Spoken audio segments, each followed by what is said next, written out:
एक संक्रामक बीमारी ने पूरे ग्रह को तबाह कर दिया है। पॉल और साराह नामक एक जोड़ा और उनका किशोर बेटा ट्रेविस जंगल में एक अज्ञात स्थान पर अपने घर में एकांत में रहते हैं। साराह के पिता बड़ को बीमारी होने के बाद वे उसे मार देते हैं और उसके शरीर को जला देते हैं। उस रात वे एक घुसपैठिए को पकड़ लेते हैं जो घर में घुस आया है। पॉल उसे एक पेड़ से बांध देता है और रात भर उसके सिर पर एक थैला रखता है ताकि यह पुष्टि हो सके कि उसे बीमारी नहीं है।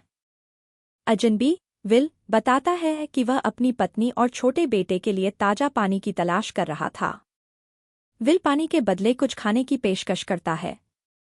साराह अजनबियों को अंदर ले जाने का सुझाव देती है, यह तर्क देते हुए कि जितने ज्यादा लोग होंगे खुद का बचाव करना उतना ही आसान होगा। पॉल अनिच्छा से सहमत होता है और विल को उसके परिवार को लेने के लिए ले जाता है। रास्ते में दो आदमी उन पर घात लगाकर हमला करते हैं। पॉल उन्हें मार देता है जबकि विल पर उसे फंसाने का आरोप लगाता है। विल पॉल के अविश्वास को शांत करता है। पॉल विल, उसकी पत्नी किम और बेटे एंड्रयू के साथ वापस आता है। अपने नियम स्थापित करने के बाद, जिसमें पॉल या सारा द्वारा गले में पहनी जाने वाली चाबी से एकमात्र प्रवेश द्वार को बंद रखना शामिल है, दोनों परिवार सामान्यता की भावना स्थापित करते हैं और करीब आते हैं। एक दिन ट्रेविस का कुत्ता स्टेनली किसी अदृश्य उपस्थिति पर आक्रामक रूप से भौंकना शुरू कर देता है और उसे जंगल में खदेड़ देता है। ट्रेविस, जो स्टेनली का पीछा कर रहा था, जोर देकर कहता है कि उसने जंगल में कुछ सुना है। उस रात विल ने पॉल को पहले बताई गई कहानी का खंडन किया, जिसके परिणामस्वरूप पॉल का विल पर अविश्वास बढ़ गया। उस शाम ट्रेविस ने एंड्रयू को बड़ के पुराने कमरे के फर्श पर सोते हुए पाया, जो एक बुरे सपने से पीड़ित था। उसने घर का सामने का दरवाजा भी खुला पाया। परिवार ने जांच की, खून से लथपथ और गंभीर रूप से बीमार स्टेनली को फर्श पर पाया। उन्होंने कुत्ते को मार डाला और जला दिया। ट्रेविस द्वारा यह बताने के बाद कि दरवाजा खुला था, सारा ने सुझाव दिया कि नींद में चलने वाले एंड्रयू ने दरवाजा खोला, जिससे और अधिक अविश्वास पैदा हुआ। पॉल को संदेह है कि एंड्रयू संक्रमित है और यह सुनिश्चित करने के लिए कि कोई भी बीमार नहीं है, उन्हें अपने अलग अलग कमरों में संगरोध करना चाहिए। उस शाम ट्रेविस को अपने दादा के बारे में एक बुरे सपने ने जगाया।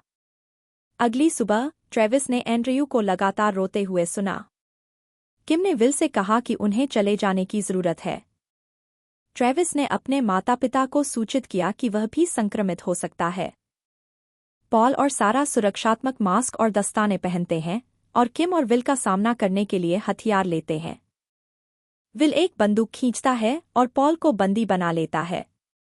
वह जोर देकर कहता है कि उसका परिवार स्वस्थ है, बार-बार एंड्रयू को अपनी आंखें बंद रखने के लिए कहता है और पॉल को मास्क हटाने का आदेश देता है। विल पॉल से मांग करता है कि वह उसे भोजन और पानी का उचित हिस्सा दे ताकि वे जा सकें। सारा और पॉल विल पर हावी हो जाते हैं और उसे और उसके परिवार को बाहर जाने के लिए मजबूर करते हैं। विल पॉल को मारने की कोशिश करता है जब तक कि सारा विल को गोली नहीं मार देती, जिससे उसकी मौत हो जाती है। किम एंड्रयू के साथ जंगल में भाग जाता है।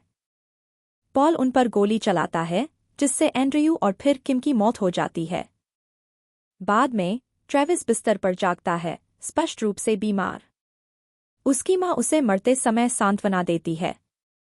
पॉल और सारा, जो अब स्पष्ट रूप से संक्रमित हैं, चुपचाप खाने की मेज पर बैठते हैं। वे एक टूटे हुए, तबाह चेहरे को साझा करते हैं।